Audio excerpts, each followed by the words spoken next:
Well,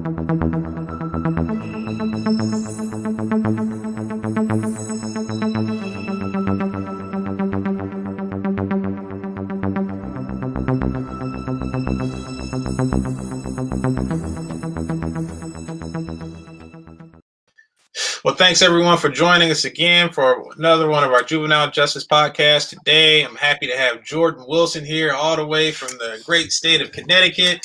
Jordyn, how are you today? I'm doing good. How are you, Ricky? I'm doing good. Thank you so much for joining us. Jordyn and I were supposed to have this interview the other day, but I was having some technical issues. I appreciate Jordyn for being considerate of and understanding what we were dealing with and rescheduling. She was great, and so I appreciate you being here.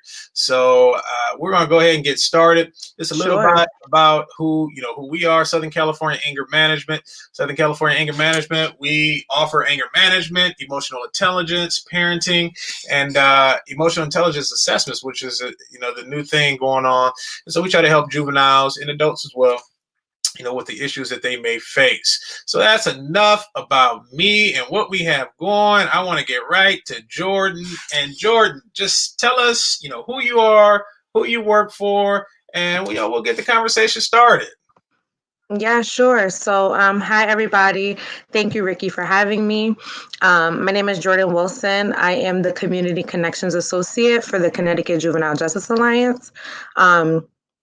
For anyone that's not familiar, which obviously they will not be because they are from California, the Connecticut Juvenile Justice Alliance is a youth-adult partnership that is a public policy and advocacy organization that works to end the criminalization of young people. Okay. We do that in collaboration with young people. And so I'm 22 years old. Excuse me, one second. Sorry, my 5-year-old cousin just walked in. I understand. So we do that in collaboration with young people. I'm 22 years old. I've been with the org since I was about 21. We have a cohort or a team of justice advisors who are 18 and 25 that have first or secondhand experience in the juvenile justice system or in the criminal justice system. Honestly, they probably even have, experience in the child welfare system as well. And so we use that lived experience, that first, that secondhand experience to advocate for the change that we want to see in the juvenile justice system, primarily the change that we want to see in Connecticut, in the systems that we kind of feel funnel young people into incarceration or just down the wrong path. And, we're up at the Capitol in Hartford. We're, fighting legislation and we're producing bills and we're testifying as to why we don't agree with certain measures and certain things that are being put in place. And we're working. Good. Well, I mean, that's good. So, just as I was listening, I'm a very attentive person. So you said that the organization has, a lot of individuals who have either first or secondhand experience. So yes. Which level of experience did you have, and how did you get involved with this particular organization? Yeah, so my experience is secondhand. I was never in the juvenile justice system, but I have family members that have, had their ins and out of the system, and not that doesn't matter, right? Because that secondhand system definitely plays a part in like your coming up and like your makeup and stuff. But that is my experience. My experience is secondhand. Okay, and how did you get involved with this particular organization? So I tell them this all the time. I seen the ad on Facebook. Okay. There was this like talking about, we're hiring for justice advisors. The pay rate is $25 an hour. I was like, oh, $25 an hour. Like, I'm lying to that. Right. And so, are they hiring now? Oh no. I said, are they hiring right now? No, we're not. But the money definitely caught my eye. And once I started like the interview process and getting familiar with the organization, I fell in love. I worked with them, contracted for about a year, and then I came on board full time. And honestly, they're gonna have to fire me to get rid of me because I'm not going anywhere. I love what I do. I love our organization. We're right now in a transition, and so we are primarily, well, actually, we are run by 3 young women of color. Okay. And so that is just huge, and it's something I'm just be a part of. Um, we're so dope. Yeah, yeah. Well, it's always good to be able to do things that you love to do because it's not Yes, work, it's a passion. So it's not hard to get up and go to work. You're excited to do it, exactly. and you'll give your best. You know, when people are doing things that they don't really want to do, they're just going through the motions. Yeah, I show up to work. Exactly. There's something Nope. to do. I'm gonna do a bare minimum. So it's Yep. good that you found a passion of something that you want to do. So Yes. I was listening. You said you guys advocate for changes. So give me 3 changes or 3 of the biggest issues that you guys are marching toward right now in juvenile justice. Oh my God, that is the greatest number ever because we have 3 things that Get we're out of working here. on for 2021. Yes. What? I didn't look at y'all's website. You must have. You must have. No. So I'm not familiar with how other states kind of do their legislative session, but Connecticut is currently in a legislative session Okay. where our representatives and our senators are up at the Capitol voting on bills, proposing bills, things that they want to see. One thing that our organization does is every year we kind of let the public know what it is that we're prioritizing for legislation. And so the 3 things that we're working on right now is removing SROs from schools. We're working on getting young people 18 and under out of prison and prison-like environments. And oh God, they're gonna kill me. What's the 3rd one? Because I just took them out of order. SROs out of school, prisons and prison environments. Oh, and raising the minimum age of arrest from 7 to 12. So right now in Connecticut, you can be as young as 7 and get arrested. So we're working to change that to at least 12. I definitely foresee in the future us working to kind of raise that number. But right now, I don't think anybody is comfortable arresting a 7-year-old. And so we just need that to be fully changed. And so those are the 3 things that we are working on right now. Yeah, so let's deal with number 1. I mean, those are some very, some hot button topics that are going on Yeah. in juvenile justice really across the country right now. Right. Just in Connecticut, but everywhere. Most of my colleagues that I've spoken to across the country, but removing an SRO school resource officers, I assume, right? Yes. So removing school resource officers, what is the thinking behind and the motive behind, removing school resource officers from campuses? And is this high schools or are these middle schools or is it all levels? So I would definitely say that it's all levels. We believe, or at least I'll speak on my behalf. I don't necessarily believe that you need police to have a. Let's step back. So we all know that police departments receive a lot of funding. Mm-hmm. And so I think what I would advocate for is to reallocate those funds and get schools proper resources that they need. And so I would say that a school does not necessarily need an SRO. A school needs a nurse. A school needs a social worker. They need a psychiatrist or some type of, mental health resources. And so we're looking to remove police from schools and get those other mental health resources put in place.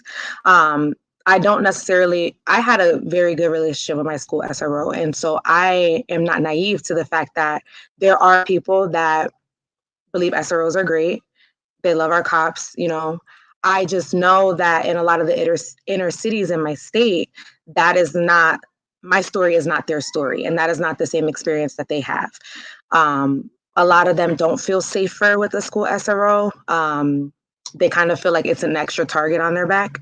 And so I think that we really need to just take a step back and kind of realize the trauma that is happening to our kids, knowing that there's a cop, there's a cop on their street, there's just cops everywhere. And so that is what I would push for to kind of remove cops out of schools. It's remove cops out of schools and replace them with these resources. Well, what would you say to the people who say many schools, and particularly in the inner cities? I mean, me myself, I grew up in the inner city. I'm from Compton here in California, good old city of Compton. But what would you say to those who say that many of the schools in inner cities, they have a nurse, they have the social worker, Hmm. they have these things, but they also have, a higher level of crime. Now, I don't know what the gang situation is out there in Connecticut, but here in LA, it can be rough on a high school campus, on a middle school Right. campus, and there are some teachers who say, "Hey, we need that school resource officer on campus." In addition to having all the other resources, that they have or that you mentioned. Hmm. I I don't necessarily know what I would say to that because I understand the safety aspect that people get when they think of an SRO. To understand the trauma that comes behind it. So I don't necessarily know what I would say. I know that in Connecticut, or at least where I'm in Connecticut, so I'm from Stratford. I don't think I said that. Okay. I live right next door to Bridgeport, which is a very high crime rate area. Um, we have those issues. We have those issues where there's a lot of gun violence and there's a lot of gang violence, but I don't necessarily think that, or at least I don't believe the data in Connecticut shows that an SRO has stopped like a school shooting or has stopped any crime. Like I know a lot of people say that the presence in itself is a deterrent, but I don't know. I just think that it's a very traumatic thing that I don't think any child should ever undergo, no matter if it's elementary, middle school, or high school. Um, so I don't know exactly what I would say. I would, say that I hear you. I get it, but I also am not naive to the trauma of it. Oh, absolutely. And and I'm just posing the questions. I'm Yeah. posing the questions of conversations that I've had with others. And Right. because the reality is, I mean, just from my perspective, from what I Mhm. see, I mean, if you were to pull the police out of some of the cities, I mean, some of the communities here, in particular, let's say Compton, if you were to pull the cops out of Compton, it'd be a war zone. Be a mess. Yeah, it'd Yeah. be a mess. I mean, you can't even walk Yeah. down the street. So, my perspective and what I see is that police officers need better training. So I would agree. if you're gonna have a school resource officer, it needs to be someone that number one is good with kids. You can't have a I guy would agree. or a woman who's not good with kids, who doesn't want to be here. It's kind of like Right. it's not what they love to do. So you have to have some connection to children and have an understanding of adolescents and their experiences, and know that you're not there to per se be a cop, but you're there to be more of a a participant of the school environment. So I think that Right. police officer or police departments need to look at that and say, hey, let's make sure we're sending the right officer who can understand the kids, number one, that they're dealing with, because every school is different. Kids Mhm. in Compton are different from kids in Connecticut, are different from kids in Houston, and different from kids in Right. Alabama. So, it's just a difference. And so I applaud the mission, but I've always said this when it comes to policies. I'm not a blanket policy kind of guy. I Mhm. think that we need to look at each individual situation and say, hey, maybe this school over here doesn't need a school resource officer, but maybe this one over here, maybe they do need a school resource officer, or maybe they need additional resources, or maybe they need, like I say, that mental health aspect, because we have to give the Right. kids all the resources that they need in order to be successful, because if not, we're failing. Right. And overall, the system, if we're being realistic, the system has failed a lot of the kids in the inner city over the years. 100%. Yes, So I would definitely second that. Um, and I would agree. Like, I don't think that you should take all the cops out of Bridgeport. Like, right, we can't do that. right, We can't do that. right. But I think that in a school setting where we're sending our kids to learn, we should definitely reevaluate, how we're potentially doing that. So whether it's training, um, having a cop that loves kids, or receives intensive training and just plain clothes. I don't know what that looks Yeah, like. and that was what I was thinking myself. Maybe what if it was Right. out of uniform and plain clothes officer, and Right. we're not So if police it's officers. that, then yeah. But like the combat gear and the combat boots and your gun and like, nah, bro. can we tone it down just a little bit? But I mean, they have to have the gun. I mean, that's the whole purpose of having them there. And then also, he's a police officer, or she's a police officer, so they couldn't be a police officer without, because now the police officer is a target, right? He don't have his gun. Let's go get him. Yeah, I mean, come on. I mean, I guess you could say that, but then you could look at, like, where was that school shooting in Parkland? Right. Like, that school resource officer, he had a gun and it's use it, you know. So it's an unfortunate situation, you know. Right. But you can't. I mean, there's, again, the school resource officer is there to be a deterrent. You know, right. No, if crime is going to happen, crime is going to happen. Exactly. You know, exactly. Situation. But you know, those police officers, you know, were heroes. They ran into the fire. I mean, 100%. Yes, 100%. They went right in, and you know, and dealt with that individual, and you know, saved many more lives. So we have to. I'm not a proponent of, you know, defund the police. I believe that, again, we need to give training, but we also need to give the resources, because I believe there's enough money out there to ensure that the police departments are properly funded and that the programs that are being sought across the country can be properly funded. It just is. Because what we've seen here in Los Angeles is, in Los Angeles PD, they defunded the police by $150 million. And so now, just in the first 3 weeks of, you know, the year, there's been 65 shootings in the city of LA by itself, where this time last year there were only 7. So there are negative. When they defunded, do you know where that money was allocated to? Well, they're supposed to be. It's supposed to be allocated to community organizations. So that's what they say. So no one really knows where the money is gone yet. But from my perspective, what happens is the communities that get defunded are the ones that are that call for defunding the police are usually the communities that are going to suffer the most, because you have already had a high crime rate. So now you're taking police away and resources away, and it's making it unsafe for a lot of the kids who have to walk to school or have to walk to the corner store. So my perspective is, or my opinion is, that we need to have a bit of a more robust approach, and just saying, hey, just pull the police out and let's have this experience or this experiment and see how it goes, because I mean, people's lives are being lost, unfortunately, here, at least here in Los Angeles. Yeah, it's a sad deal, because hey, gangs are real, you know. They are. The streets are hot right now.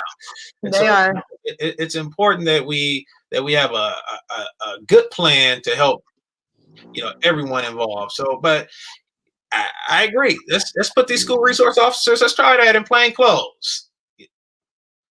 Maybe that could be a start. The Jordyn Wilson bill up. That could be a start. No, don't put my name on that. That could be a step. I'm all for baby steps. So that could be a step. Right. So then, okay. So let me ask you this then. So you take the police out, and then there's an issue that happens at the school, right? Do you want to call the police, or who do you want to call? What issue are we talking? I don't know. You got a kid with a gun. You got a kid who assaulted a teacher. Let's go there. Let's take it a step down from a kid with a gun. You have a student who assaulted a teacher. I mean, just took off on the teacher. What do we do with that student? I mean, nobody should be putting their hands on anybody. No. Right. What I say to go as far as how we're talking high school student. He didn't like what I was saying. I was up there talking, and he just came up there and he just took off on me. Not funny. Not funny. I'm not even laughing to condone. It's just, he ain't like we try to say. He got you right real quick. No, I do not condone like assault. I would say for a high school student, like, not necessarily in the period of acting out. What I say to go as far as calling the police, not necessarily. A security guard, maybe. A social worker, maybe. Maybe try to figure out what's potentially going on in that kid's day, in that kid's life. Try to get to that root cause of why that happened. Did the teacher say something that was triggering? Does that kid have some type of impulsive behavior disorder? Like, kind of looking at all the necessary contributing factors. And then maybe once you do that, if you rule, like, I don't know what school policy might be. So if the school policy is to just maybe just call the police, then, we'll deal with that. But I would maybe just recommend, like moving that kid from the situation and just having a conversation, like, what's going on? How can we help you? What do you need? And then just maybe go from there. I would definitely call some type of service. Okay. So does that service exist? They should. It should. Okay. They should. I mean, here in Connecticut, like, I know some schools have like a mobile trauma unit. Right.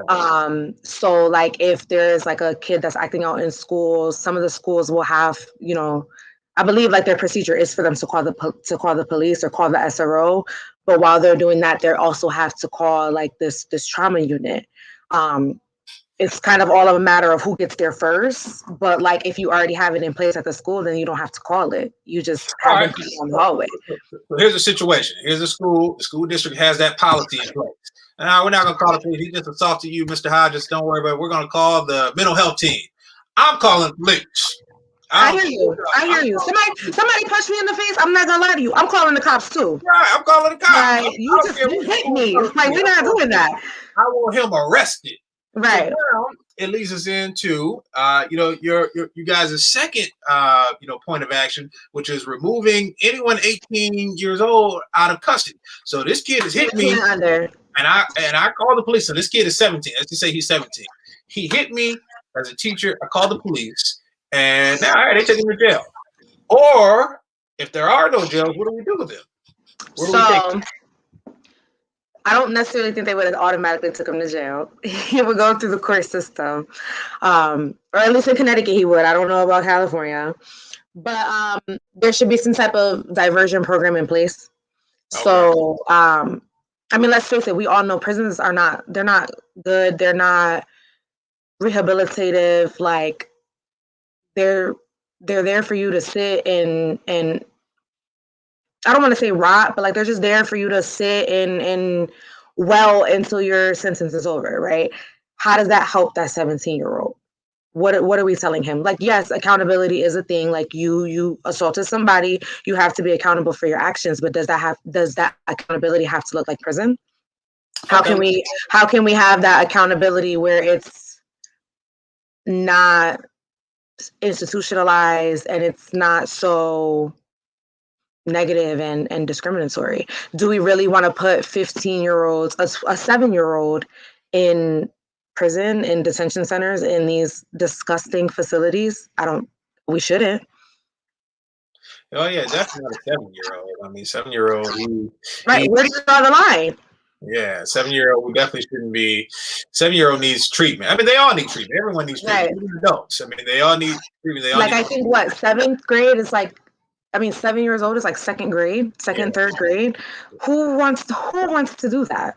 Right. Yeah. No, I don't know anyone who would want to. Right. But as it relates to the 17-year-old, what if so let's escalate the crime? Hey, he killed somebody. He killed one of his enemies around the corner.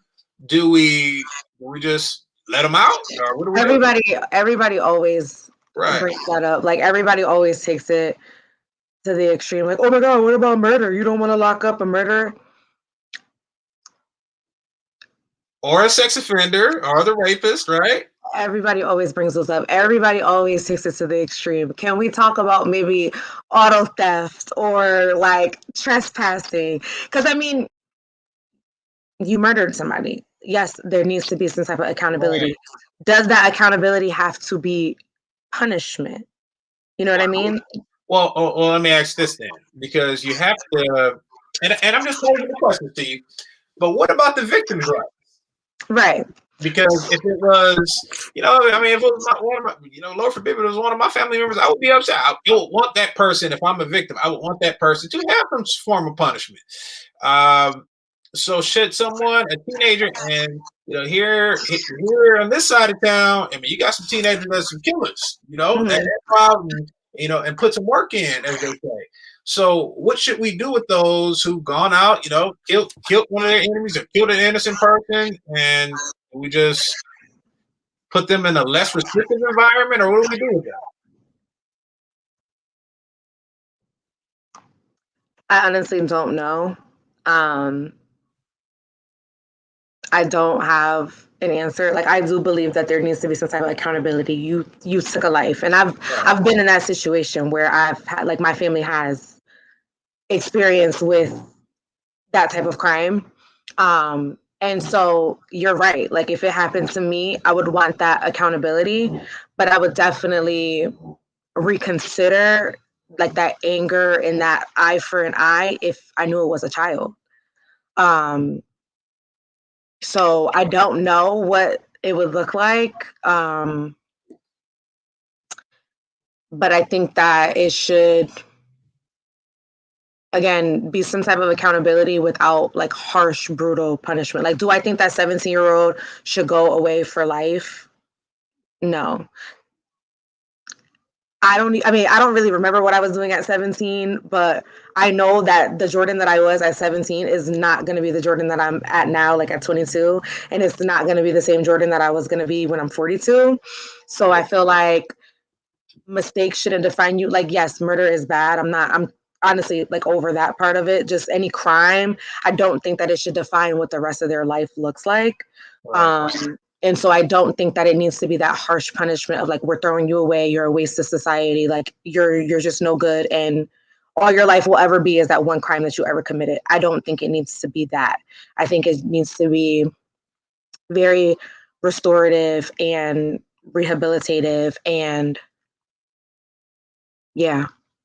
But in what environment? Because here recently in LA, at a group home, one of the workers was brutally, struck to death by 7 juveniles who probably should have been locked up, but they were given, the treatment model in a less restrictive environment, and they killed them.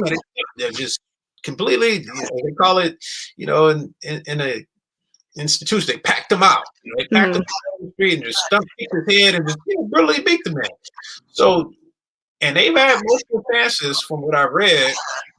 Hey, commit a crime, I was gonna see you here. Commit a crime, I was gonna see you here. We're gonna send you there. We're gonna send you there.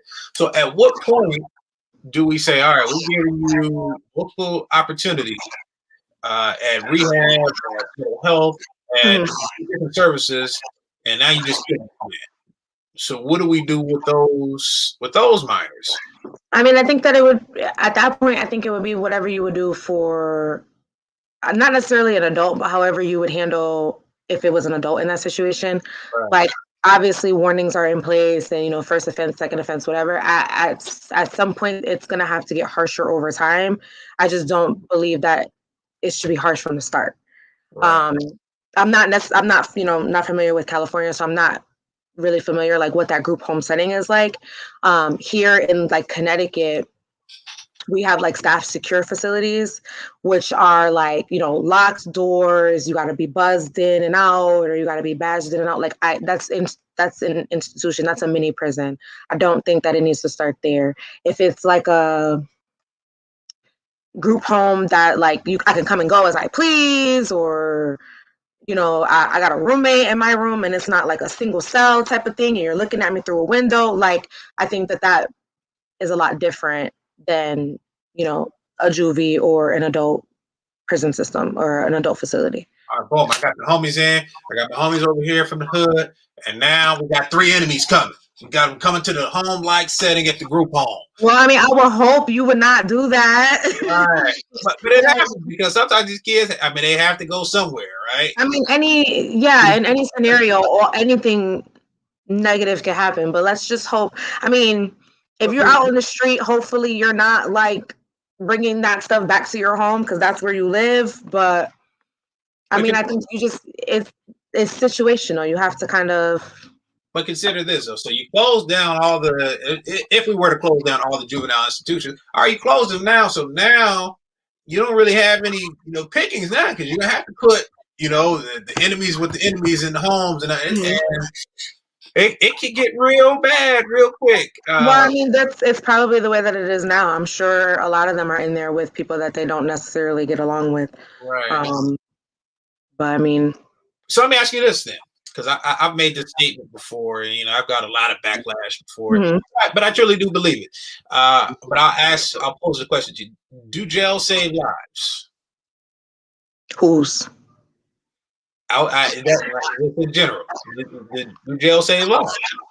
And I'll give you my response, but I want to see what your response is. My immediate response, just to answer your question, would be no. Okay. So I would get why somebody would maybe say that. But again, it would go back to like my counter question of like who are we talking about? Does it save the life of the general public?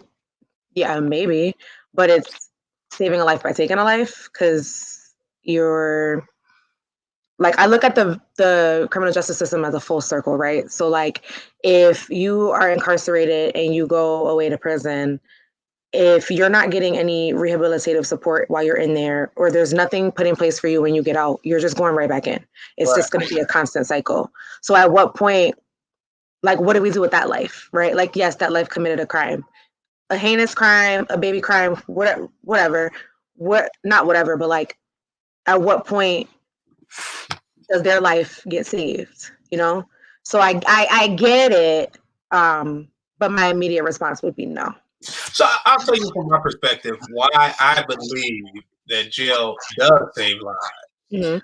It saves multiple lives. Actually, it can help save the public lives, but most importantly, it can save the lives of that offender who has been locked up. I can't tell you how many times I've got calls from mothers and grandmothers who just say, "Hey, you know what?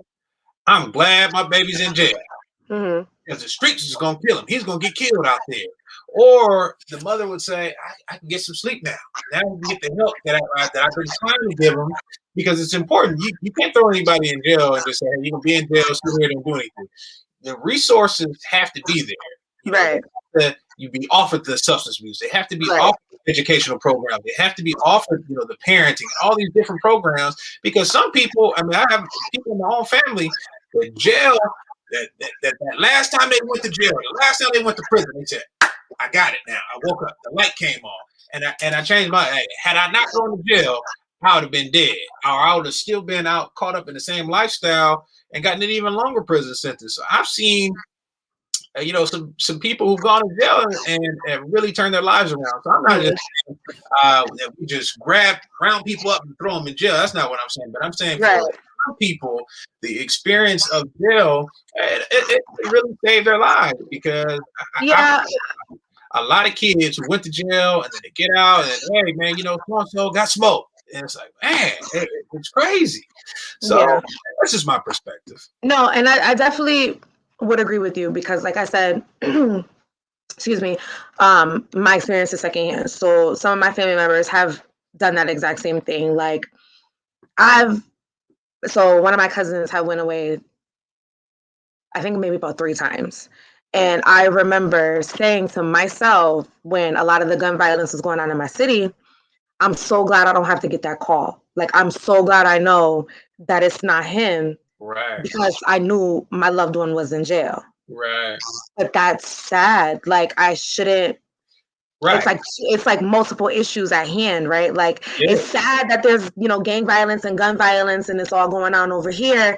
But it's sad that I felt comfort in the fact that it's not me. Right. Because my loved one was in jail, Right. And I'm not saying that is right. Yeah, I'm not saying that is right. That right. The reality is, for a lot of parents and a lot of mothers who can't control that young man, can't control that young lady. Like, but then I've also had family members that have been in and out of jail my entire life. Right. And I don't think that they would say, that jail saved them or that jail made them better. I think it just got to the point where it was like, yo, I'm too old for this crap. Like, I'm too old to be out here in the streets and committing crime. I need to grow up.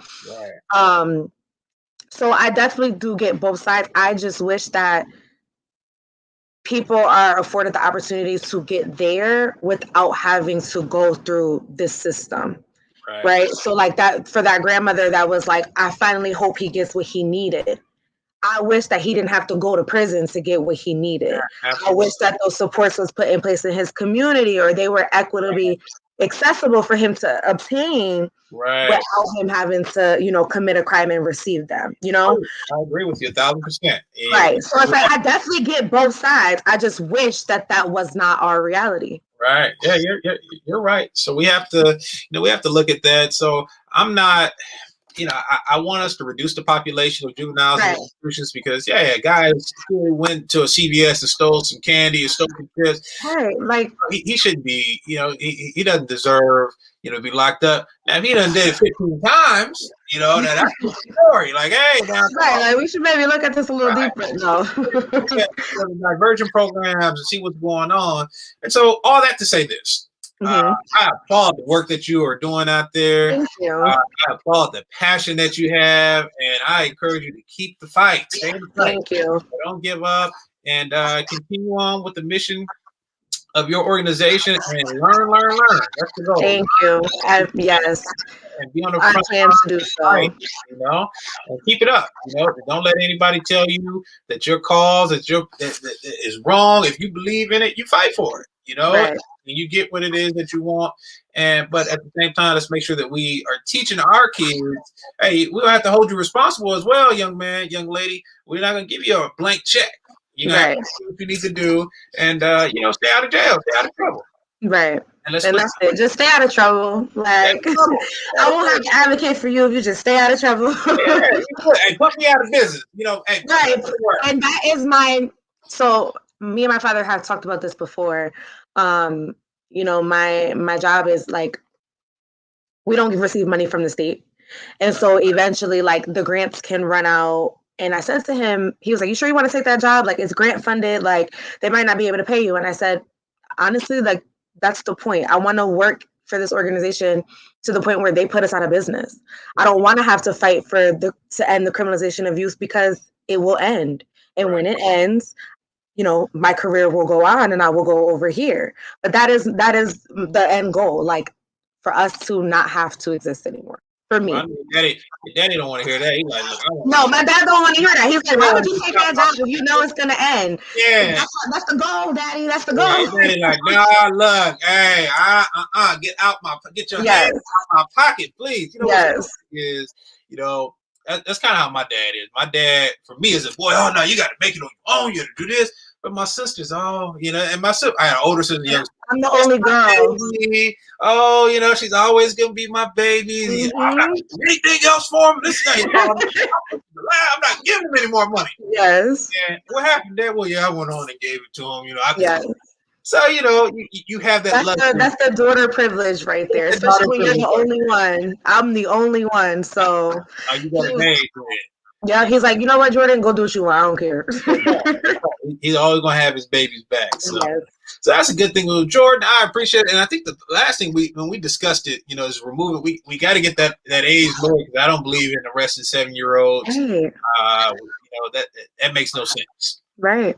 Makes no sense whatsoever. So I hope that you guys are successful in getting that age lower because a 7-year-old definitely ought not be in the juvenile institute. I mean. There's no program that you could offer a 7-year-old in a jail. None, whatever. Or 8-year-old, 9-year-old, maybe even, like you say, 12, maybe go a little higher than that. But you guys are doing a wonderful work out there. So keep up the work. Any part of Jordyn? I don't know. Go follow us on social media. Go follow you on social media. Go follow us on social media. You can connect with me on LinkedIn. I'm definitely willing to have, a 10, 15-minute chat with anybody. We can discuss these things further. If anybody wants any more information around our stuff, it is on our website. Jordyn, there's her email there, guys. Email her and contact her. That's how she and I actually connected via LinkedIn. Yes. So just appreciate you taking some time today to come and talk and chat with me. I appreciate it. And thank you for having me. We have to do it again, and I would love to get you and those other ladies that you say that you work with, get you all on one video. Yes, we could do it. Just let me know. Yeah, that'd be good to have. So, guys, thank you again. We appreciate Jordyn coming in, and Jordyn, we will do this again. Awesome. I'm looking forward to it. All right, thanks.